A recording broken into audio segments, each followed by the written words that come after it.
ओम शांति।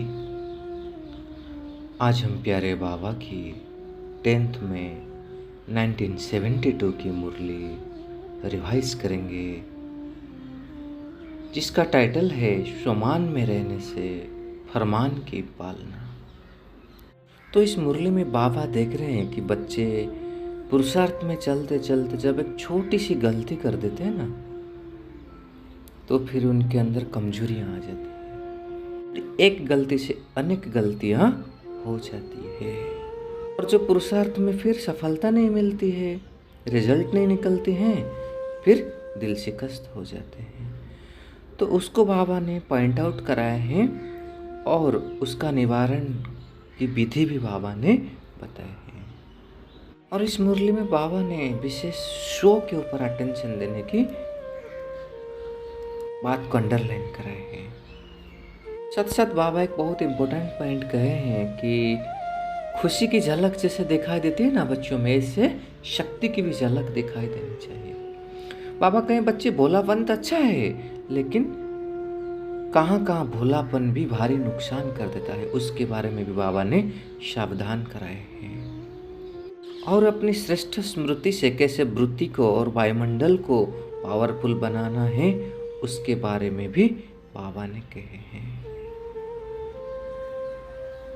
और फिर हमारा ब्राह्मण जीवन का जो कर्तव्य है, हम ब्राह्मण जन्म क्यों लिए हैं, उसके ऊपर भी ध्यान को खिंचवाए हैं। तो बाबा प्रश्न पूछ रहे हैं कि स्वमान और फरमान दोनों में रहने और चलने के अपने को हिम्मतवान समझते हो? स्वमान में भी स्थित रहे और साथ साथ फरमान में भी चलते चले। बाबा कहे अगर स्वमान में स्थित नहीं रहते ना, तो फरमान पर चलने में कोई ना कोई कमी आ जाती है। इसलिए दोनों बात में अपने को यथार्थ रूप से स्थित करते हुए अपनी स्थिति को बनाना, स्वमान में भी रहना है और साथ साथ फरमान को भी पालन करना है। फिर बाबा संगम युग में हम ब्राह्मणों का ऊंचे स्वमान को याद दिलाते हुए कह रहे हैं कि श्रेष्ठ स्वमान में स्थित होने से ना भिन्न भिन्न प्रकार की देह अभिमान स्वतः और सहज समाप्त हो जाते हैं। फिर बाबा कहे कहाँ सर्विस करते करते या अपने पुरुषार्थ में चलते चलते जब एक छोटी सी शब्द की गलती कर देते हैं ना, फिर क्या होती है, सारी गलतियां उसी से हो जाती हैं। और उस सर्व गलतियों का बीच एक शब्द है। क्या है? बाबा कह रहे जब स्वमान से स्व शब्द को निकाल देते हो तो क्या होता है, स्वमान को भूल जाते हैं, फिर क्या बच गया? मान। और जब मान में आ जाते हैं फिर फरमान को भूल जाते हैं। इसलिए बाबा कहे फरमान क्या है कि स्वमान में सदा स्थित रहो। और फिर जब मान मतलब देवान में जब आ जाता है ना, सब बोलना चलना सब परिवर्तन हो जाता है। इसलिए बाबा कहे सिर्फ इस एक शब्द कट होने से जो वास्तविक स्टेज है उससे कट हो जाते हैं। इसलिए जो स्व पुरुषार्थ व सेवा करते हैं ना, उसमें मेहनत ज्यादा और प्रत्यक्ष फल कम निकलता है। और इससे चलते चलते क्या होता है, थक जाते हैं, उल्लास कम हो जाता है, आलस्य आ जाता है। बाबा के आलस्य सिर्फ नहीं आता है, वो अपने साथियों के साथ आता है, अकेला नहीं आता है। जैसे बाबा ने कहे कि बाप कभी अकेला नहीं आता है ना, अपने बच्चों सहित प्रत्यक्ष होता है। वैसे भी जो भी विकार है वो जब आता है वो अपने साथियों को साथ लेकर के आता है। इसलिए विकारों की जब प्रवेशता होने से फिर फरमान का उल्लंघन हो जाती है। फिर क्या होता है, कोई ना कोई बात का अरमान रह जाता है। तो बाबा कहे सिर्फ एक शब्द कट करने के कारण ना स्वयं संतुष्ट रहते हैं ना दूसरों को संतुष्ट कर पाते हैं। मतलब स्वमान से जब हम स्व शब्द काट लेते हैं या उसके भान में नहीं रहते हैं, तो मान में आकर के जब करते हैं तो फरमान पर नहीं चल पाते हैं, गलतियां के ऊपर गलतियां हो जाते हैं और फिर अरमान रह जाती है, आगे कंप्लेन करते रहते हैं। ये बाबा स्व शब्द के ऊपर अटेंशन करवाए हैं। इसलिए बाबा कहे कभी भी अपने उन्नति का जो प्रयत्न करते हो ना, वह सर्विस का कोई भी प्लान बनाकर प्रैक्टिकल में लाते हो, तो प्लान बनाने और प्रैक्टिकल में लाते समय भी पहले अपने स्वमान की स्थिति में स्थित होकर फिर कोई भी प्लान बनाओ और प्रैक्टिकल में लाओ। तो ये विधि बाबा ने बताई है। स्थिति को छोड़कर प्लान नहीं बनाओ, बहुत अंडरलाइन करना। स्थिति को, हमारा जिसमें स्थिति गड़बड़ होती है उसमें बाबा कहते ऐसे प्लान मत बनाओ। अगर स्थिति को छोड़कर प्लान बनाते हैं तो उसमें कोई शक्ति नहीं रहता है, और शक्ति ना होने के कारण उस प्लान का प्रैक्टिकल में कुछ इफेक्ट नहीं रहता है।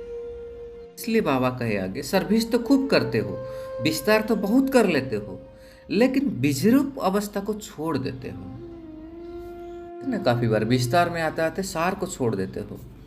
इसीलिए अब सार को नहीं निकालो, विस्तार को समाना अर्थात सार स्वरूप बनाना नहीं आता है। क्वांटिटी में चले जाते हो तो फिर क्वालिटी नहीं रहती है। इसलिए बाबा कहे कि अपनी स्थिति में भी संकल्पित क्वांटिटी है, इसलिए सर्विस के रिजल्ट में भी क्वांटिटी है, क्वालिटी नहीं है।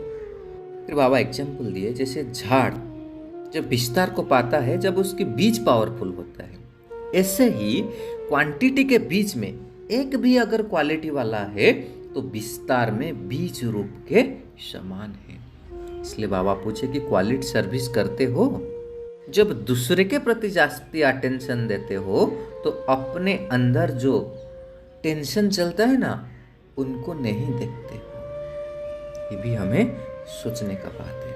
इसलिए बाबा का पहले अपने टेंशन पर अटेंशन दो, फिर विश्व में जो अनेक प्रकार के टेंशन है उनको खलास कर सकोगे। इसलिए पहले अपने को फास्ट देखो, अपनी सर्विस फर्स्ट। अपने सर्विस की तो दूसरे की सर्विस स्वतः हो जाती है। अगर अपने सर्विस को छोड़कर दूसरे की सर्विस में लग जाते हैं तो समय और संकल्प खर्चा कर लेते हैं। इसके कारण जो जमा होना चाहिए वो नहीं हो पाती है, तो खुशी भी नहीं रहती है। अभी अभी कमाया और अभी अभी खाया तो जमा नहीं होता है। इसीलिए बाबा कहे जमा करना सीखो। अगर कमाया और बांट दिया तो शक्ति नहीं रहती है, सिर्फ खुशी रहती है। जो मिला सो बांटा। दान करने की खुशी तो रहती है, लेकिन उसको स्वयं में समाने की शक्ति नहीं रहती है। तो खुशी के साथ साथ शक्ति भी चाहिए। ये बहुत इंपॉर्टेंट पॉइंट है। जब हम सेवा करते हैं ना, खुशी तो हो जाती है क्योंकि हमने कमाया और दूसरों को बांटा, लेकिन उसको अपने अंदर समाते जब नहीं है तो हमारा जमा नहीं होता है। फिर थोड़ी देर के बाद जा करके मूड ऑफ होता है। तो इसलिए जो भी हम कमाते हैं ना, उसी को समाना भी सीखना है हमें। बाबा कहते हैं जब शक्ति ना होता है तो निर्विघ्न भी नहीं होते हैं, विघ्न को पार नहीं करते हैं, और फिर वो छोटे छोटे विघ्न लगन को डिस्टर्ब कर देते हैं। इसीलिए बाबा कहते हैं समाने की शक्ति को धारण करो। जैसे खुशी की झलक सूरत में दिखाई देती है, वैसे शक्ति की भी झलक दिखाई देनी चाहिए। बाबा कहे सरल चित्त तो बहुत बनो, लेकिन जितना सरल चित्त उतना ही सहनशीलता भी हो। सरलता के साथ साथ समाने की शक्ति, सहन करने की शक्ति भी तो चाहिए ना। अगर समाने और सहन करने की शक्ति नहीं तो सरलता बहुत भोला रूप धारण कर लेती है, और कहाँ कहाँ भोलापन भी बहुत भारी नुकसान कर देती है। ये बहुत इंपॉर्टेंट पॉइंट है, उसे हम अंडरलाइन करेंगे। सिर्फ सरलता है, समाने और सहन करने की शक्ति नहीं है, तो सरलता क्या हो जाता है, भोलापन बन जाता है, और उस कभी कभी वो भोलापन हमको नुकसान कर देती है। इसीलिए बाबा का ऐसे सरल चित्त भी नहीं बनना। बाबा का जैसे बाप भोलानाथ है, लेकिन ऐसे भोला नहीं है ना। भोलापन के साथ साथ अलमाइटी अथॉरिटी तो है ना, सिर्फ भोलानाथ नहीं है। तो यहाँ शक्ति स्वरूप भूल, सिर्फ भोले जब बन जाते हो तो माया का गोला लग जाता है। अगर सिर्फ बन जाते हैं भोले तो लग जाते हैं माया की गोली। इसीलिए बाबा कहे ऐसे शक्ति स्वरूप बनना है जो माया सामना करने के पहले ही नमस्कार कर ले, सामना कर ना पाए। इसीलिए बहुत सावधान, खबरदार और होशियार रहना है। फिर बाबा कह रहे हैं कि अपने आप को देखो कि कोई भी वायुमंडल अपने वृत्ति को कमजोरी तो नहीं कर देता है। कैसा भी वायुमंडल हो, लेकिन स्वयं की शक्तिशाली वृत्ति वायुमंडल को भी परिवर्तन में ला सकती है।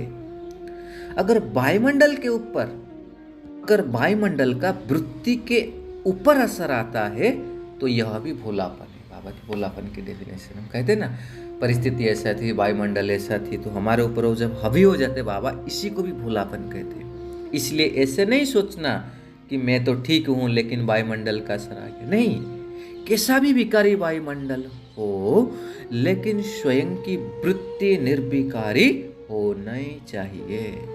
बाबा का जब कहते हो हम पतित पावनियां है, पतित को पावन बनाने वाली है, जब आत्माओं को पावन बना सकते हो, क्या वायुमंडल को पावन नहीं बना सकते हो? अगर वायुमंडल का वृत्ति के ऊपर प्रभाव आता है मतलब यह कमजोरी है। इसीलिए बाबा के हर एक को ऐसा समझना चाहिए कि मुझे स्वयं अपने पावरफुल वृत्ति से जो भी अपवित्र व कमजोरी वायुमंडल है उसी को मिटाना है। बाबा एक इंपॉर्टेंट कंसेप्ट करें, बाबा करे कोई पतित वायुमंडल का वर्णन भी नहीं करना चाहिए। वर्णन किया तो जैसे कहावत है ना, पापों को देखने वाले पर भी पाप हो जाता है। अगर कोई भी कमजोर व पतित वायुमंडल का वर्णन भी करते हो तो यह भी पाप है, क्योंकि उसी समय बाप को भूल जाते हो, और जहां बाप भूल जाता है वहां पाप है। इसलिए बाबा कहते हैं कभी भी कोई भी कमजोरी का वर्णन भी मत करो। इवन इफ अपने जो कमी कमजोरी है उसी को भी सिर्फ बाबा के अलावा और किसी से नहीं शेयर करना, क्योंकि जितने शेयर कर तो फैलता है, नेगेटिव लूप में भी चले जाते हैं। बाबा कहे कि जबकि फरमान है मुख से सिवाय ज्ञान रत्नों के और कोई शब्द व्यर्थ नहीं निकलना चाहिए, तो वायुमंडल को वर्णन करना यह भी तो व्यर्थ हुआ ना। और जहाँ व्यर्थ है वहाँ समर्थी नहीं हो सकती है। अगर समर्थी की स्मृति में रहते हैं कोई भी बोलेंगे वो व्यर्थ नहीं बोलेंगे, वो ज्ञान रत्न ही बोलेंगे। तो वृत्ति को और बोल को भी चेक करो। फिर बाबा कहते कोई ऐसे भी समझते हैं कि कर्म कर लिया, पश्चाताप कर लिया, माफी मांग ली, छुट्टी हो गई। कहते ना, ये भी ब्राह्मण का कोई कॉमन ट्रेंड चलता है, पाप किया, पश्चाताप किया और क्षमा मांग लिया, पार्डन, तो ट्रिपल पी कहते ना, पाप, पश्चाताप और पार्डन, फिर छुट्टी होगी। बाबा कहते ऐसे नहीं, कितनी भी कोई माफी ले ले, लेकिन जो कोई पाप कर्म व व्यर्थ कर्म भी हुआ तो उसका नाम निशान मिटता नहीं है। मतलब ऐसे नहीं कि बाबा को कह दिया भूल करके वो क्षमा हो जाएगा, ऐसे नहीं होता है। क्योंकि पाप किया तो वो जमा हो जाता है, हमारा खाता में वो फिक्स हो जाता है। अब अगर ना उसका नाम निशान मिटता नहीं है, निशाना पड़ जाता है, रजिस्टर स्वच्छ नहीं रहता है। इसीलिए ऐसे भी नहीं कहना कि हो गया, माफी मांग ली, इसी रीति रस्म को भी नहीं अपनाना। ये बाबा ने वार्निंग दिया है। आप पश्चाताप और पार्डन, इन साइकिल से हमको मुक्त रहना है।